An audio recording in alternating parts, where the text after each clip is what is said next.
ಎಲ್ರಿಗೂ ನಮಸ್ಕಾರ. ತ್ರಿಲೋಯ ಕನ್ನಡ ವ್ಲಾಗ್ಸ್ಗೆ ಮತ್ತೊಮ್ಮೆ ಸ್ವಾಗತ. ಇವತ್ತು ನಾನು ವೆಜ್ ಕಾಬೂಲ್ ಕಡಲೆ ಕುರ್ಮಾನ ಮಾಡೋದು ಹೇಗೆ ಅಂತ ಹೇಳ್ಕೊಡ್ತೀನಿ. ಮೊದಲಿಗೆ ಮಿಕ್ಸಿ ಮಾಡ್ಕೋಬೇಕು. ಅದಕ್ಕೆ ಬೇಕಾಗಿರುವಂಥ ಸಾಮಗ್ರಿಗಳು: 1 ಈರುಳ್ಳಿ, ಕಾಯಿ, ಕೊತ್ತಂಬರಿ ಸೊಪ್ಪು, ಶುಂಠಿ ಬೆಳ್ಳುಳ್ಳಿ, ಚಕ್ಕೆ ಲವಂಗ, ಧನಿಯಾ ಪುಡಿ ಸ್ವಲ್ಪ, ಹಾಗೆ ಗೋಡಂಬಿಯನ್ನು ನಾನು ಮಿಕ್ಸಿ ಮಾಡೋಕ್ಕೆ ಇಟ್ಕೊಂಡಿದ್ದೀನಿ. ಹಾಗೆ ಒಂದು ಕುಕ್ಕರ್ಗೆ ನಾನು ಇವಾಗ ಎಣ್ಣೆನ ಹಾಕ್ಕೊಳ್ತಾ ಇದ್ದೀನಿ. ಸೊ ಎಷ್ಟು ಎಣ್ಣೆ ಬೇಕಾಗುತ್ತೆ ಅಷ್ಟು ಎಣ್ಣೆನ ನಾನಿಲ್ಲಿ ಹಾಕ್ಕೊಳ್ತಾ ಇದ್ದೀನಿ. ಹಾಗೆ ಕಾಬೂಲ್ ಕಡಲೆಗಳನ್ನು ನಾನು ಎಣ್ಣೆಗೆ ಹಾಕ್ಕೊಳ್ತಾ ಇದ್ದೀನಿ.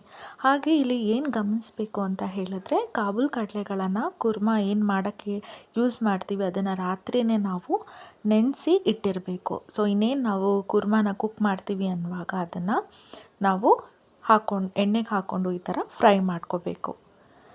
ಕಾಬೂಲ್ ಕಾಳು ಚೆನ್ನಾಗಿ ಫ್ರೈ ಆದ ನಂತರ ನಾನಿವಾಗ ಇಲ್ಲಿ 1 ಟೊಮ್ಯಾಟೊನ ಹಾಕ್ಕೊಳ್ತಾ ಇದ್ದೀನಿ. ಹಾಗೆ 1 ದಪ್ಪ ಈರುಳ್ಳಿಯನ್ನು ನಾನು ಹಾಕ್ಕೊಳ್ತಾ ಇದ್ದೀನಿ. ನಾನಿಲ್ಲಿ ಟೊಮ್ಯಾಟೊ ಮತ್ತು ಈರುಳ್ಳಿ ಒಂದು ಕ್ವಾಂಟಿಟಿ ತೊಗೊಂಡಿದ್ದೀನಿ. ಯಾಕಂದರೆ ಸೈಜ್ ವೇರಿಯೇಷನ್ಸಲ್ಲಿ ಟೊಮ್ಯಾಟೊ ಮತ್ತು ಈರುಳ್ಳಿ ಎರಡೂ ಕೂಡ ಸ್ವಲ್ಪ ದಪ್ಪಾಗಿತ್ತು, ಆದ್ದರಿಂದ 1 ತೊಗೊಂಡಿದ್ದೀನಿ. ಚಿಕ್ಕದಾದರೆ ನೀವು 2 ಟೊಮ್ಯಾಟೊ ಅಥವಾ 2 ಈರುಳ್ಳಿಯನ್ನು ಯೂಸ್ ಮಾಡ್ಬೋದು.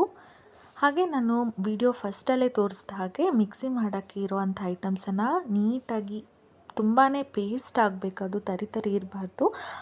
ಆ ಕನ್ಸಿಸ್ಟೆನ್ಸಿಯಲ್ಲಿ ನೀವು ಮಿಕ್ಸಿಯನ್ನು ಮಾಡ್ಕೋಬೇಕು. ಸೊ ನಾನೀಗ ಆ ಮಸಾಲೆನ ಕುಕ್ಕರ್ಗೆ ಹಾಕ್ಕೊಳ್ತಾ ಇದ್ದೀನಿ. ಹಾಗೆ ನೀರನ್ನು ಕೂಡ ಬೆರೆಸ್ಕೊಂಡಿದ್ದೀನಿ. ಹಾಗೆ ಇಲ್ಲೇನು ನಾವು ಇನ್ನೊಂದು ಮೈಂಡಲ್ಲಿ ಇಟ್ಕೋಬೇಕಂದ್ರೆ, ಕುರ್ಮಾ ರೆಸಿಪಿ ಮಾಡ್ತಿರೋದ್ರಿಂದ ನೀರನ್ನು ನೋಡಿ ನಾವು ಹಾಕ್ಕೋಬೇಕು. ತುಂಬ ನೀರಾದರೆ ಅದು ಚೆನ್ನಾಗಿರಲ್ಲ. ಇಲ್ಲಿ ನಾನು 2 ಸ್ಪೂನಷ್ಟು ಖಾರದ ಪುಡಿಯನ್ನು ತೊಗೊಂಡಿದ್ದೀನಿ. ಹಾಗೆ ನಾನಿಲ್ಲಿ 2 ಸ್ಪೂನಷ್ಟು ಧನಿಯಾ ಪುಡಿಯನ್ನು ಹಾಕ್ಕೊಳ್ತಾ ಇದ್ದೀನಿ.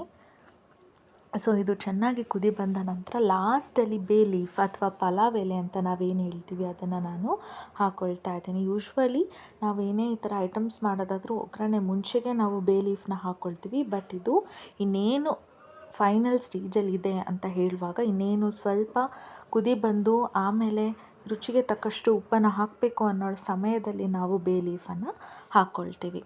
ಸೊ ನೀವು ಕೂಡ ಇದನ್ನು ಮನೇಲಿ ಟ್ರೈ ಮಾಡಿ, ತುಂಬಾ ಟೇಸ್ಟಿಯಾಗಿರುತ್ತೆ. ಸೊ ವೆಜ್ ಪ್ರಿಯರಿಗೆಲ್ಲ ಇದು ತುಂಬಾ ಇಷ್ಟ ಆಗುತ್ತೆ. ಹಾಗೆ ಇಲ್ಲಿ ನಾನು ಇವಾಗ ರುಚಿಗೆ ತಕ್ಕಷ್ಟು ಉಪ್ಪನ್ನು ಹಾಕ್ಕೊಂಡು ಒಂದು 5 ರಿಂದ 6 ವಿಷಲ್ ಬರೋವರೆಗೆ ನಾನು ಇದನ್ನು ಕೂಗಿಸ್ಕೊಳ್ತೀನಿ.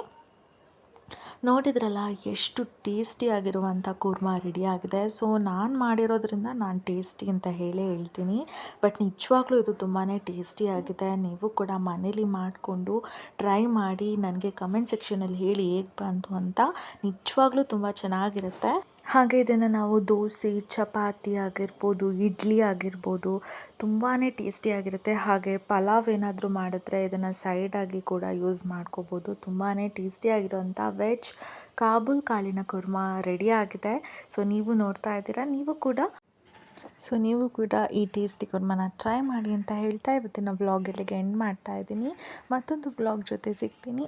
ಅಲ್ಲಿವರೆಗೂ ಲೈಕ್ ಮಾಡಿ, ಶೇರ್ ಮಾಡಿ, ನನ್ನ ವಿಡಿಯೋ ಇಷ್ಟ ಆದರೆ ಸಬ್ಸ್ಕ್ರೈಬ್ ಮಾಡಿ ಅಂತ ಹೇಳ್ತಾ ಥ್ಯಾಂಕ್ ಯು ಸೋ ಮಚ್.